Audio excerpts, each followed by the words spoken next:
Hello and welcome to Write Your Way Business Writing from Concordia University. My name is John Norton. I am an English professor at Concordia University with a lot of experience in both English writing but also in business. As you'll see on my bio on the website there, I've been involved in business for many years and struggled at times, but through that struggle learned some valuable lessons. Lessons that I hope to help use to guide you into becoming a better writer in writing for the workplace. I'm going to be looking over the top of the screen here at my notes, which will be actually your syllabus. So if you want to follow along with your syllabus, that might help make this a little more clear. So as I look at the syllabus, the front page, we're looking at basically the mission of Concordia University. Concordia University's targets and learning outcomes. These are important things for you to review, and I'll let you do that on your own. One of the things that I will read with you here is the course description. This course provides an introduction to the world of business and technical writing, and that's what we're going to be doing. Each student will be work closely with different forms of business and technical writing. Letters, business emails, technical articles and journals, policies and procedures, abstracts, proposals, mechanism descriptions, feasibility studies, and recommendation reports. It's a mouthful. That's what stands between you and really conquering this great challenge that awaits you. Students will analyze these different forms of writings for the purpose of creating their own business writing portfolio. By the end of this class, you will have a good portfolio of writing assignments, which will be great for you to use in the future. By the end of the semester, you will have wrestled with style ideas regarding audience and communication purpose. The result will be a sharpened writing skills that will communicate with accuracy and that make an impact on the reader. I have listed some course objectives there. I'll let you review those. And then a section about academic honesty, plagiarism. Not a good idea here or anywhere. You want to do your own work for your own benefit, but also because it's the law. Next thing here, we have late work. You know, I'm a stickler on late work. I believe that late work is one of those things that there should be no option for. Because in the working world, in the business world, and this has happened to me, unfortunately, more than one time, where because of extenuating circumstances, I've been late in bringing a certain report to, I remember one time years ago, I had to bring a report to the community board where I ran a tennis business. I was 1 hour late. And the community board president said, you know what, I've already printed the agenda. I was looking for your information an hour ago. I've got it printed. You'll go on the next week's meeting or the next month's meeting. That's business that I lost. That was changes I wanted to have approved by the board that I couldn't have made the changes of because I was late. I came in 1 hour late. That was a rude awakening into the world of business for me many years ago.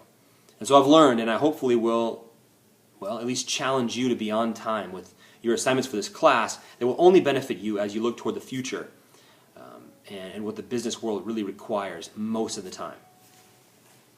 Hopefully you won't make that mistake like I did. So late work. You can always turn in late work if you want to have me review it. I do suggest that. Better to turn it in and have me look at it, although you will not receive any credit for it. And that's what that says there. Disclaimer, I don't usually change the syllabus, but the disclaimer is there just in case that needs to happen. And then we have graded elements of the class that are listed. And I'll go through these with you here as we look at the assignment schedule. So we'll skip down a little lower here. About 260 points though. And your grade will be basically worked out of 260. The texts for this class, the Harvard Business Review Guide to Better Business Writing. This is a very small text, but I think it's helpful in a lot of very practical ways. So get into it. Brian Garner does a good job of breaking down the basics of better business writing. The God at Work text by Gene Veith. Gene Veith is one of my favorites. Now, Concordia is a Christian university. I'm a Christian person as well. And everything we do at Concordia is really rooted and based on our Christian faith, a Christian worldview. This text, God at Work, is challenging for both the Christian and non-Christian. It's a view of what vocation is. This is a business class. It's about vocation. Now, Gene Veith works with an idea of vocation that may not be familiar to you. It wasn't to me before I read this text.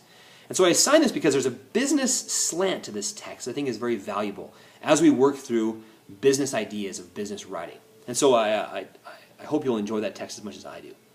The third text is an online guide. Now, for my classes, many writing professors will assign the MLA guide to writing or another type of a writing manual. Those are expensive and they constantly go out of date. One thing beautiful about this Purdue guide, it's updated constantly. It's always being updated, and it's the most up-to-date MLA, APA, Chicago-style manual you can find. It's an awesome free resources through Purdue University. And so special thanks to them. I've used this for many of my classes. And on there actually are great guides about business writing and writing resumes and so forth that we'll take advantage of in this class. This is a resource you'll always have access to as long as you have access to the web, which also makes it really cool and very helpful. So the assignment schedule. Let's jump in here. So as you look at the assignment schedule, I think it's pretty self-explanatory, but let's just run through it. You'll run through this first week by reading some of the Harvard Business Review sections. I've made it very clear what to read there. You'll read the Purdue Guide on Professional Technical Writing. You'll read the first 8 sections of this, and you'll see it's very clear how they write it out there, listed out. And then you'll read the Purdue Guide to Writing a Basic Business Letter, and then the Purdue Guide to Reference Requests. After you've read that material, you're going to write your first business email. Now I want you to use your imagination here, because it's only going to help both of us, especially you. If you use your imagination, put yourself in corporate America.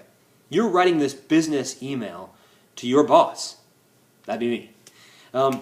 You're writing it to me with all the professionalism and with all the, well, use the anxiety you might feel when submitting a letter to a boss. I know that even now at the university where I work with, I'm very conscious of what emails I'm writing and how I'm writing them when I'm writing them to my boss. I'm proofing them. I'm making sure they look right.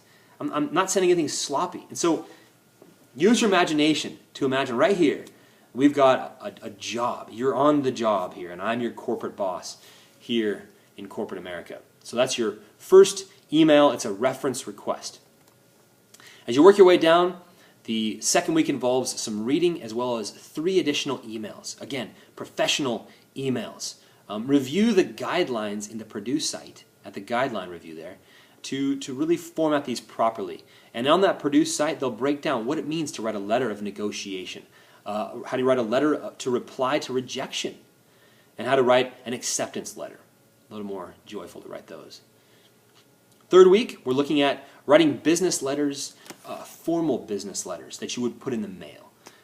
You'll write these, obviously, in Word documents, and then write them in a way that you could literally print and send to me. Don't send them on regular snail mail, but obviously you'll just be sending them and submitting them to the SafeAssign link on the Blackboard site.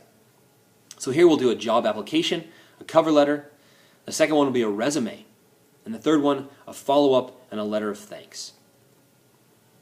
For week 4, you'll be doing more reading about what it is to create a sales letter, how to be persuasive in a letter. Very important when I finish this letter that I know exactly what you want me to do. What next moves are required of me? Week 5, you're working with 2 journals that I've published, not that I've published, but I've set links to here on the website. Now, the first journal is from Canadian Psychology. It's Seeing the We and Me Sports. The Need to Consider Individual Team Sports Environments. I want you to read this. This is a technical article. You're going to read it and then write a 1-paragraph summary of the article in non-technical language. This is great practice in working through a technical article. In the corporate world, in business, you're going to need to be reading technical reports that are in your field if you really want to make a difference, if you want to be on the cutting edge of things. The second article is from the Canadian Journal of Criminology and Criminal Justice. Pretty interesting article about constructing crime, what the media and crime and popular culture, how these are involved with each other. Again, you'll write 1-paragraph summary of this article. Week 6 brings us into the part 1 of the business report. Now, I don't know if you've seen this show on TV. I recommend it. I don't recommend a whole lot of TV, but I recommend the Shark Tank. Now, you don't have to watch the show to do the report, but I recommend checking it out because it can only help. What you do need to do is go online. Now, I've got a link to the ABC website of what the Shark Tank is all about. The Shark Tank, basically, in a nutshell, is a group of executives that have come together to seek out investors who are interested in proposing new business ventures that they will invest in if they like it. If they don't like it, they say, no, get out of here. And they're pretty funny about how they reject these business reports. But your business report for this class will be one that should be created so as you could submit to the Shark Tank. And all these details are on your syllabus. That brings us to the end of our syllabus review. Please email me with any questions you might have. But for the moment, and for now, get into it. Best of luck.